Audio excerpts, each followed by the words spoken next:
Here are a couple reasons why you may want to reconsider becoming a Postmates driver. As of May 18, 2019, Postmates cut their pay in all of their markets. Markets are the areas in which you can deliver. If you're curious to see what Postmates pays in your city and how it all breaks down, check out this link. For example, in Orange County, California, the pay is now $1.70 for picking up an item or items from a restaurant. Any wait time spent in the restaurant is an additional 7 cents per minute. Each mile from the restaurant to the customer is 50 cents. And finally, to the drop off, to take the item to the customer is 70 cents. And just as a side note, you are never paid to drive out to the restaurant. You aren't officially paid for anything until you confirm that you have the customer's order in your hands. So for example, if you are 3 miles away from a restaurant that you need to drive out to, any time and gas spent will not be paid, even if the customer's order gets canceled or the restaurant is closed by the time that you get there.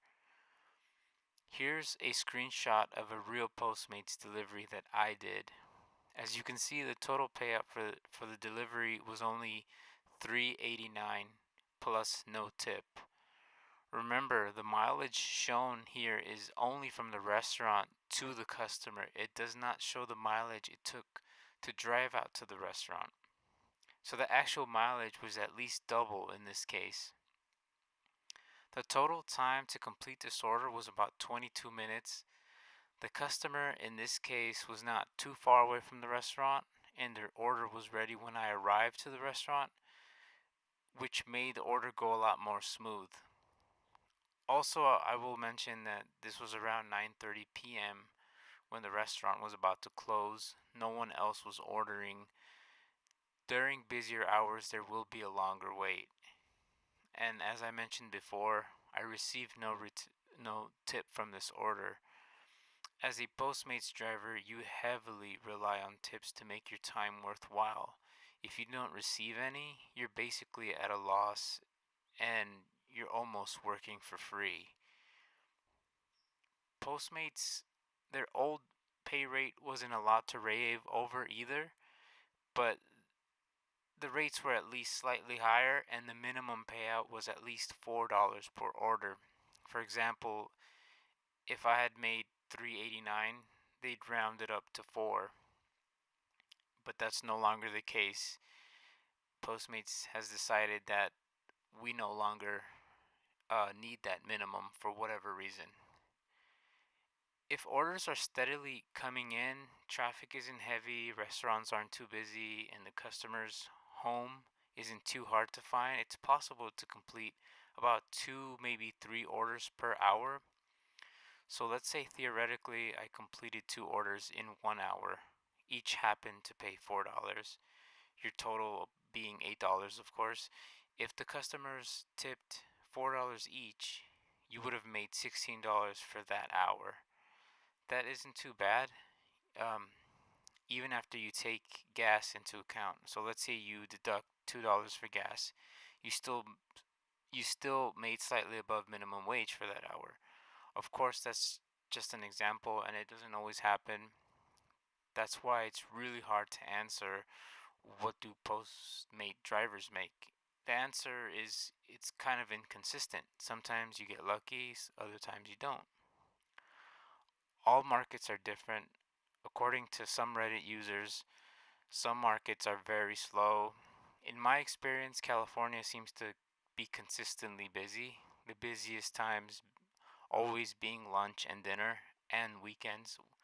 Weekends are usually very busy and are the best times to earn. Every weekend has challenges. If you complete them, you will get bonuses, but sometimes they are a little difficult to complete. I will show a screenshot of some of the challenges that are currently out here in California. There's many upsides to working for Postmates. For one, you can work anytime you would like. From morning till night, you choose. You simply log in when you're ready, log out when you've had enough. There are no car requirements. You can use any car basically. Preferably, you want a car that gets plenty of miles per gallon and one that looks clean, unless you don't really care. There's also an option to deliver on a motorcycle, a moped, which is like a scooter, motorized scooter, a bicycle. A car would be your best option just to avoid being limited on the orders you receive. The application process is quick and easy. There are no interviews, just a background check. I believe they accept new drivers as well, since I only had 1 year of driving experience when I was hired, and I was actually hired the same day. So technically, I could have started working the same day that I actually applied, but that's not the case for everybody. So these are all just a couple things to consider before you decide to start or not start. If you have any questions, feel free to ask me, and I will answer you as quickly as I can. I know things have changed throughout the years with Postmates, like the pay, the way things work. And if you're curious about anything, just go ahead and ask me, and I will respond to you as quickly as I can. So, thank you guys for listening.